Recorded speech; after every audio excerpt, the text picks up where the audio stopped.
ವಿನಂತಿಪೂರ್ವಕ ಕೇಳ್ಕೋದೇನೆಂದರೆ, ನೀವು ವಂಶ ಪಾರಂಪರ್ಯ ವಿರೋಧ ಇದ್ದೀರಿ, ಭ್ರಷ್ಟಾಚಾರದ ವಿರೋಧ ಇದ್ದೀರಿ, ವೈರಿ ಪಕ್ಷಗಳ ಜೊತೆಗೆ ಹೊಂದಾಣಿಕೆ ಇದ್ದೀರಿ ಅನ್ನೋಂಥ ನಾಯಕರನ್ನ ತೆಗೆದು ಹಾಕದೇ ಇದ್ದರೆ ರಾಜ್ಯದ ಜನ ಭಾರತೀಯ ಜನತಾ ಪಾರ್ಟಿ ಮೇಲಿನ ವಿಶ್ವಾಸ ಹೋಗ್ತದೆ. ಮುಂದಿನ ಅವಧಿಗೆ ವಿಜಯೇಂದ್ರನ್ನ ನೀವು ಮುಂದುವರಿಸೋದಾದರೆ ಅವನೇ ಮುಂದಿನ ಮುಖ್ಯಮಂತ್ರಿ ಅಂಥೇಳಿ ನೀವು ಏನಾದರೂ ಕೇಂದ್ರ ಹೈಕಮಾಂಡ್ ನಿರ್ಣಯ ಮಾಡಿದರೆ ಈ ರಾಜ್ಯದ ಜನ ಒಂದು ಹೊಸ ಭವಿಷ್ಯವನ್ನು ನೋಡ್ಕೊಳ್ಳಿಕ್ಕೆ, ರಾಜ್ಯದ ಅಭಿವೃದ್ಧಿಗಾಗಿ ಪ್ರಾಮಾಣಿಕ ಭ್ರಷ್ಟಾಚಾರ ರಹಿತ ಸನಾತನ ಧರ್ಮವನ್ನು ರಕ್ಷಣೆ ಮಾಡುವಂಥವ್ರು ಅನಿವಾರ್ಯವಾಗಿ ಒಂದು ಗಟ್ಟಿಯಾದಂಥ ನಿರ್ಣಯವನ್ನು ತೆಗೆದುಕೊಳ್ಳುವಂಥ ಕಾಲ ಬರ್ತದೆ. ಯಾಕಂದರೆ ಇವತ್ತು ಹೊಸ ವರ್ಷ ಇದೆ, ಹೊಸ ಸಂದೇಶ ನಾವು ಕೊಡ್ಲಿಕ್ಕೆ ಬಯಸ್ತಾ ಇದ್ದೀನಿ. ಏನು ನರೇಂದ್ರ ಮೋದಿಯವರು ಪ್ರತಿಯೊಂದು ಭಾಷಣದಲ್ಲಿ ಹೇಳ್ತಾರೆ, ವಂಶ ಪಾರಂಪರ್ಯ ಭ್ರಷ್ಟಾಚಾರ ಹೊಂದಾಣಿಕೆ ನಮ್ಮ ಪಕ್ಷದಲ್ಲಿ ಇಲ್ಲ ಅಂತ. ಆದರೆ ಕರ್ನಾಟಕ ಇದೇನು ಆರ್ಟಿಕಲ್ 370 ಲಾಗು ಆಗಿದೆ, ಕಾಶ್ಮೀರ ತೆಗೆದ ಮ್ಯಾಗ ಕರ್ನಾಟಕದಲ್ಲಿ ಏನಾದರೂ ಲಾಗು ಆಗಿದೆಯಾ? ಕಾಶ್ಮೀರದಲ್ಲಿ ಎಂದೂ ಸೂರ್ಯಚಂದ್ರವರಿಗೆ ಅದು ಹೋಗೋದಿಲ್ಲ ಅಂಥೇಳಿ ಹೇಳ್ತಿದ್ರು ಕಾಶ್ಮೀರದಲ್ಲಿರುವಂಥ ನಮ್ಮ ದೇಶ ವಿರೋಧಿಗಳು. ಅದು ಕರ್ನಾಟಕದಲ್ಲಿ ಇವ್ರನ್ನ ಯಾಕೆ ನಮ್ಮ ತಲೆ ಮ್ಯಾಗೆ ಹೇರ್ತಾಯಿದ್ರು? ವಿಜೇಂದ್ರ ಒಬ್ಬ ಮಹಾಭ್ರಷ್ಟ. ಇವನ ಕಾಲಾಗನೇ ಮುಂಚೆ ಯಡಿಯೂರಪ್ಪ ಜೈಲಿಗೆ ಹೋಗಿದ್ದು, ನಕಲಿ ಸಹಿ ಮಾಡಿದಂಥ ಆರೋಪ ಇದೆ. PSI ಹಗರಣದಲ್ಲಿ ಹೆಸರಿದೆ, 40% ಏನಿದೆ ಅದರಲ್ಲಿ ಹೆಸರಿದೆ. ಸಾಕಷ್ಟು ಹಗರಣಗಳನ್ನು ಮಾಡಿದಂಥ ಒಂದು ಕುಟುಂಬವನ್ನು ಮುಂದುವರಿಸೋದಾದರೆ ಈ ನಾಡಿನ ಹಿಂದೂ ಕಾರ್ಯಕರ್ತರು, ಹಿಂದೂ ಮಹಾಜನತೆ ಒಂದು ನಿರ್ಣಯ ತಗೋಬೇಕಾಗ್ತದೆ. ಅದು ಇವತ್ತಿನಿಂದಲೇ ನಾವು ಜನಜಾಗೃತಿ ಪ್ರಾರಂಭ ಮಾಡ್ತೀವಿ.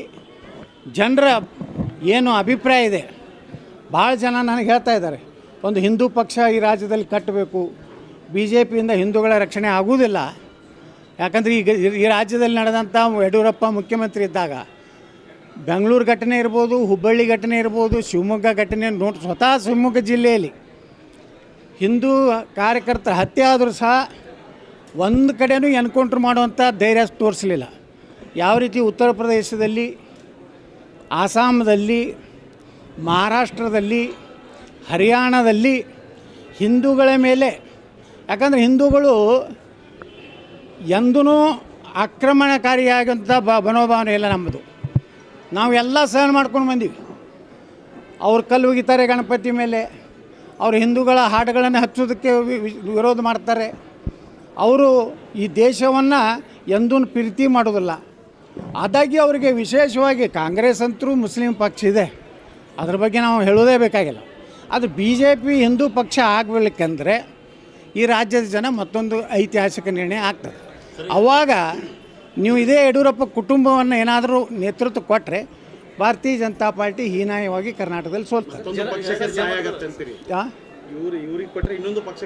ನಿಶ್ಚಿತವಾಗಿ ನೋಡಿರಿ, BJPಗೆ ಯಾಕೆ ಹಿಂದೂಗಳು ಓಟ್ ಹಾಕ್ತಾರ?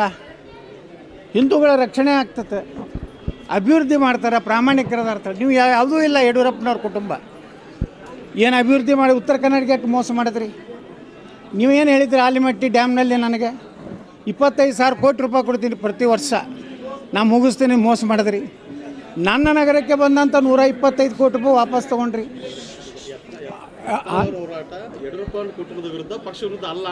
ನಾವು ಭಾರತೀಯ ಜನತಾ ಪಾರ್ಟಿ ವಿರುದ್ಧ ಅಲ್ಲ, ನರೇಂದ್ರ ಮೋದಿಯವರ ವಿರುದ್ಧ ಅಲ್ಲ. ನಾವು ದೇಶ ಇವತ್ತು ಸುರಕ್ಷಿತ ಇದ್ದರೆ ನರೇಂದ್ರ ಮೋದಿಯವರಿಂದ. ನರೇಂದ್ರ ಮೋದಿಯವರು ಯಾವ ರೀತಿ ಪ್ರಾಮಾಣಿಕರಾದ್ರೆ ಅಂಥ ರಾಜ್ಯದ ಒಂದು ರಾಜಕಾರಣದಲ್ಲಿ ನಾಯಕತ್ವ ಕೊಡಿ. ನೀವು ಎಲ್ಲರೇ ಇದೇ ಕುಟುಂಬನೇ ನಮ್ಮ ಇನ್ನು ಬಿಟ್ಟರೆ ನಮ್ಮ ಗತಿ ಇಲ್ಲ, ಯಡಿಯೂರಪ್ಪ ಬಿಟ್ಟರೆ ಲಿಂಗಾಯತರು, ವೀರಶೈವರು BJPಯಿಂದ ದೂರ ಸರಿಬಿಡ್ತಾರೆ, ಭಯದಿಂದ ಹೊರಗೆ ಬನ್ನಿ.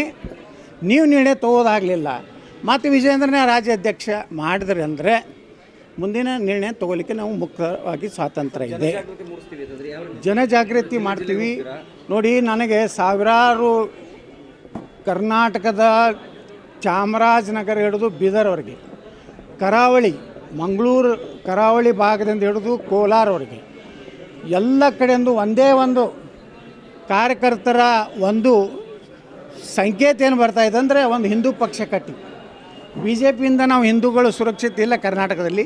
ಯಾಕಂದರೆ ಇವರು ಹೊಂದಾಣಿಕೆ ಇದ್ದಾರೆ, ಸಿದ್ದರಾಮಯ್ಯ ಜೊತೆಗೆ ಹೊಂದಾಣಿಕೆ ಇದೆ, DK ಶಿವಕುಮಾರ್ ಜೊತೆಗೆ ಇವರು ವ್ಯಾಪಾರ ಇದೆ, ಬಿಸ್ನೆಸ್ ಪಾರ್ಟ್ನರ್ಗಳಿದ್ದಾರೆ. ಜಮೀರ್ ಅಹ್ಮದ್ ಖಾನ್ ಜೊತೆ ಇವರು ಸರಸ ಸಲ್ಲಾಪ ಮಾಡ್ತಾರೆ. ಮತ್ತು ಹಿಂದೂಗಳನ್ನ ರಕ್ಷಣೆ ಮಾಡೋರು ಯಾರು? ನಿಮ್ಗೆ ಓಟ್ ಹಾಕಿದ್ದು ಹಿಂದೂಗಳ ರಕ್ಷಣೆ ಮಾಡಲಿಕ್ಕೆ. ನೀವು ಅದನ್ನು ಮಾಡ್ತಾಯಿಲ್ಲ. ವಿಧಾನಸಭೆಯಲ್ಲಿ ಆ ರಾಜಣ್ಣವ್ರು ಹೇಳ್ತಾರೆ, ಆದರೆ ಆ ವಿಜಯೇಂದ್ರ ಬಂದು ಅಶೋಕ್ ಹೇಳ್ತಾನೆ ಅದನ್ನು ಪ್ರಸ್ತಾಪ ಮಾಡಬೇಡಿ. ಯಾಕಂದರೆ ಅವ್ರು ಹೇಳಿದ್ದಾರೆ ಸಿದ್ದರಾಮಯ್ಯ, ಡಿ ಕೆ ಶಿವಕುಮಾರ್, ವಿಜೇಂದ್ರಗೆ, ನೀ ಏನಾದರೂ ಭಾಳ ಜಿಗಿದಾಡಿದಂದರೆ ನಿಮ್ಮ ಅಪ್ಪನ ಪೋಕ್ಸೋದಲ್ಲಿ ಒಳಗೆ ಹಾಕ್ತೀವಿ, ನಿನ್ನ ಮ್ಯಾಗಿನ ನಕಲಿ ಸಹಿಗಳನ್ನು ನಾವೆಲ್ಲ CBI ಕೊಟ್ಟು ನೀನು ಬರೋಬ್ಬರಿ ಮಾಡ್ತೀವಿ ಅಂದಿದ್ದಕ್ಕೆ BJPಯನ್ನು ಇವತ್ತು ಕರ್ನಾಟಕದಲ್ಲಿ ಒಂದು ನೈತಿಕ ಅಧಪತನ ಮಾಡಲಿಕ್ಕೆ ವಿಜೇಂದ್ರ ಕಾರಣ ಅದಾನೆ. ಇದನ್ನು ಕೇಂದ್ರ ಹೈಕಮಾಂಡ್ ತಿಳ್ಕೋದೇ ಹೋದರೆ ಮುಂದೆ ಏನಾದರೂ ಒಂದು ನಾವು ನಿರ್ಣಯ ಮಾಡಿದ್ವಿ ಅಂದ್ರೆ ನಾವು ಸರ್ವೆ ಮಾಡ್ತೀವಿ, ಎಲ್ಲರೂ ಒಪಿನಿಯನ್ ಸ್ಟಾರ್ಟ್ ಮಾಡ್ತೀವಿ ಇನ್ಮೇಲೆ ರಾಜ್ಯದಲ್ಲಿ.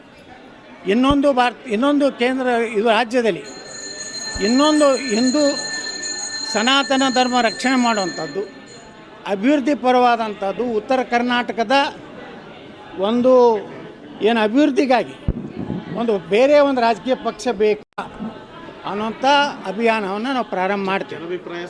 ಜನಾಭಿಪ್ರಾಯ ಸಂಗ್ರಹ ಮಾಡ್ತೀವಿ. ನಾವು ಇಡೀ ರಾಜ್ಯದಲ್ಲಿ ನಾವು ಸುತ್ತಾಡ್ತೀವಿ, ಎಲ್ಲ ಕಡೆ ಜನಾಭಿಪ್ರಾಯ ತೊಗೋತೀವಿ. ಸಾಕಷ್ಟು ವಿದೇಶಗಳಿಂದ ಸಹ ಇವತ್ತು ನನಗೆ ಕರೆ ಬರ್ತಾಯಿದೆ, ಫೋನ್ ಬರ್ತಾಯಿವೆ, ನೀವು ಒಂದು ಪಕ್ಷ ಕಟ್ಟಿ ಹಣ ನಾವು ಕೊಳ್ಳಕ್ಕೆ ರೆಡಿ ಇದ್ದೀವಿ. ನೀನೇ ನಾನು ಶನಿದೇವರ ಒಂದು ದೇವಸ್ಥಾನದಲ್ಲಿದ್ದಾಗ ಬೆಂಗಳೂರಿನವರೊಬ್ಬರು ಬಂದು, ಅವರು ಎಲ್ಲಿ ಅಂದ್ರೆ ಪ್ರಹ್ಲಾದ್ ಜೋಶಿಯವರು ಏನು ಅಪಾರ್ಟ್ಮೆಂಟ್ ಇದೆ ಬೆಂಗಳೂರಿನಲ್ಲಿ, ಅದರ ಪಕ್ಕದಲ್ಲಿರುವಂಥವ್ರು. ಅವ್ರು ಹೇಳಿದ್ರು, ಯತ್ನಾಡ್ರೆ ನೀವು ಒಂದು ಹೊಸ ಪಕ್ಷ ಕಟ್ಟ್ರಿ, ನಾನು ಮೊದಲನೇ 11 ಲಕ್ಷ ರೂಪಾಯಿ ನಿಮಗೆ ಪಕ್ಷ ಕಟ್ಟಲಿಕ್ಕೆ ಕೊಡ್ತೀನಿ ಅಂತ. ಹಿಂಗೆ ದೇಣಿಗೆಯಾಗಿ ಜನ ಕೊಡ್ಕೊಳ್ಳಿಕ್ಕೆ ತಯಾರಾಗ್ತಾಯಿದ್ದಾರೆ. ಇದನ್ನು ನೀವು ಬಿಟ್ಟು ಮತ್ತೆ ಯಡಿಯೂರಪ್ಪ ಅಂದರೆ ಅನಿವಾರ್ಯವಾಗಿ ಜನ ಏನು ಅಭಿಪ್ರಾಯ ಕೊಡ್ತಾರೆ ಅದ್ರ ರೀತಿ ಹೋಗ್ಲಿಕ್ಕೆ. ಒಂದು ವೇಳೆ ಜನಾಭಿಪ್ರಾಯ ಹಿಂದುತ್ವ ಆಧಾರದ ಪಕ್ಷವನ್ನು ಕಟ್ಟೋಕೆ ತೀರ್ಮಾನ ಕೊಟ್ಟರೆ ಯತ್ನಾಳ್ ಅವರ ನಡೆಯೇನು? ಯತ್ನಾಳ್ ಜನ ಏನು ಹೇಳ್ತಾರೆ ಅದನ್ನು ನಾವು ಕೇಳ್ತೀವಿ. ನಾವು ನೋಡ್ರಿ ಜನರು ಬಿಟ್ಟು ನಾವು ಇರೋದಿಲ್ಲ. ನಮಗೆ ಇಲ್ಲಿ ಭವಿಷ್ಯ ಕಾಣಿಸ್ತಾ ಇಲ್ಲ. ಹಿಂದೂ ನಾಯಕರನ್ನ ಇವತ್ತು ಮೂಲಿ ಗುಂಪು ಮಾಡುವಂಥದ್ದೇನು ಕುತಂತ್ರ ಈ ಯಡಿಯೂರಪ್ಪ ಕುಟುಂಬ ಮಾಡಕತ್ತದೆ.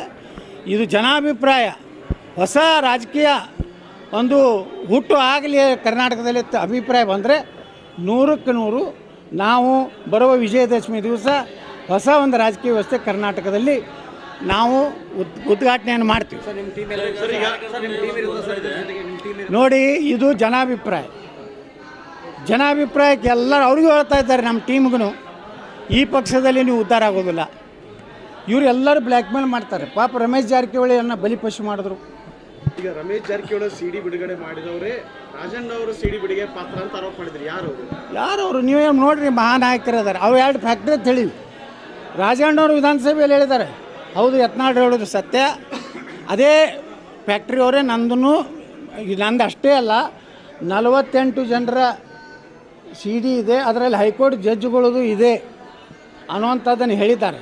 ಇದನ್ನು ತನಿಖೆ ಮಾಡಲಿಕ್ಕೆ ಇವ್ರಿಗೇನು ಬ್ಯಾನ್ ಆಗಿದೆ ಕಾಂಗ್ರೆಸ್ನವ್ರಿಗೆ? ಪಾಪ ರಾಜಣ್ಣ ಒಬ್ಬ ಪರಿಶಿಷ್ಟ ಪಂಗಡದ ಒಬ್ಬ ನಾಯಕ, ವಾಲ್ಮೀಕಿ ಜನಾಂಗದವ್ರು. ಇವತ್ತು ರಮೇಶ್ ಜಾರಕಿಹೊಳಿ ಒಬ್ಬರು ವಾಲ್ಮೀಕಿ ಜನಾಂಗದವ್ರು. ನೀವು